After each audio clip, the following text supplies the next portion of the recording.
ఎందుకలా అరుస్తున్నావు? నాకు కథ చెప్తానన్నావు. దానికే అరవాలా? చెప్తా విను. హా. పూర్వపు రోజుల్లో మనిషి తన ఎమోషన్స్ ని ఒకరికి ఒకరు యాక్షన్ రూపేణా తెలియజేసేవాళ్ళంట. అంటే త్రూ డాన్సా? ఒక విధంగా అలానే. అయితే నీ ఫ్రెండ్ అంటావ్, సూపర్ డాన్సర్ అంటావ్, తన స్టోరీ చెప్పు నాకు. ఇప్పుడు తన స్టోరీ ఎందుకు? నువ్వేగా డాన్స్ అంటే అవును అన్నావు, అందుకే నాకు తన స్టోరీనే కావాలి. ఓకే ఓకే, మొత్తం కథ ఇంత చిన్న బడ్జెట్లో చెప్పాలంటే కష్టంగాని ఒక 5 minutes స్టోరీ చెప్తాను విను. హా. ఇదిగో వీడే నా ఫ్రెండ్.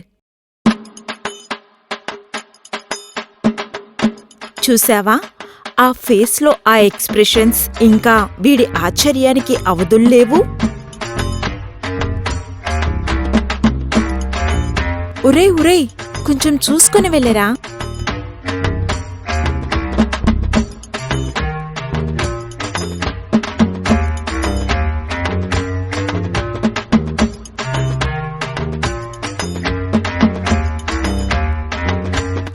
ఇదే వీడికి ఈ కాలేజీలో మొదటి రోజు.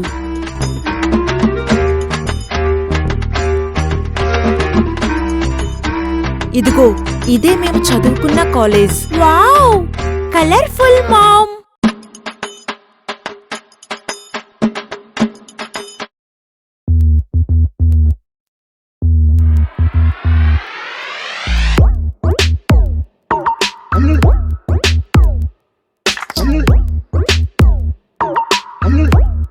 మరి కాలేజ్ అన్నాక కొంతమంది పోటుగాళ్ళు ఉంటారుగా.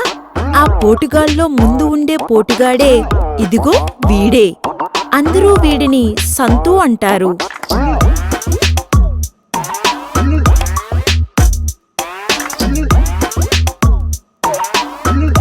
రే బాబాయ్, రే నిన్నే బ్యాగ్ వేసుకుని ఎక్కడికి వెళ్తున్నావు? పో.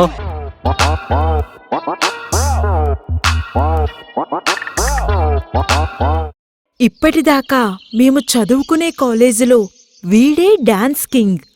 వీడు ఎవడి జోలికి వెళ్ళడు. కాని డాన్స్ వార్లో విన్ అవుదామని వచ్చిన ఎవడ్నీ వదలడు. అనుకోకుండా నా ఫ్రెండ్ డాన్స్ చూడవలసిన అవసరం సంతూకి వచ్చింది.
ఈ రేంజ్లో చేస్తావని అస్సలు ఎక్స్పెక్ట్ చేయలే.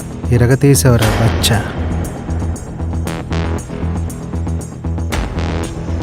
చూశాడు, వెంటనే వాడిని ఆపాలని డిసైడ్ అయ్యాడు.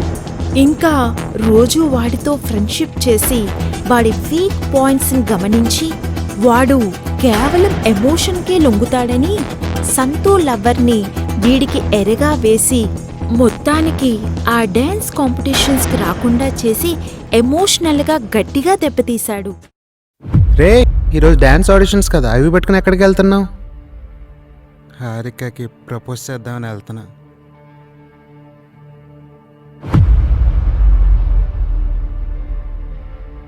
హారిక ఎవరో నిజంగా తెలీదా నీకు?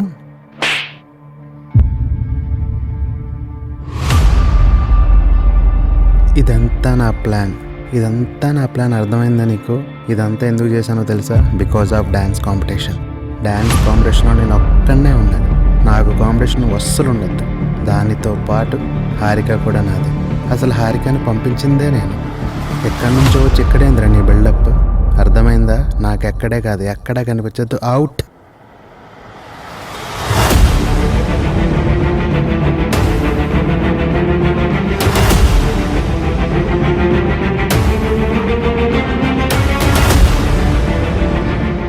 డ్యాన్స్ అనేది ఒక సమాధానం. ఎందుకంటే నీవు ఎప్పుడైతే డ్యాన్స్ చేస్తున్నావో నిజంగా ఆ సమయంలో నీవు డ్యాన్స్లో ఇన్వాల్వ్ అయ్యుంటే నీవు ఏంటి అనేది మర్చిపోతావు. నీ వ్యక్తిత్వాన్ని కోల్పోతావు. నీ పేరును మర్చిపోతావు. నీ స్టేటస్ని మర్చిపోతావు. నీ జాబ్ గురించి మర్చిపోతావు. నీ గతము, నీ భవిష్యత్తు, నీలో ఉన్న బాధలు, సమస్యలన్నిటినీ మర్చిపోతావు. వీటన్నిటికీ ప్రతిరూపమే only dance, no rules. So sad mom. హా, మరి నీ ఫ్రెండ్ నేమ్ ఏంటి?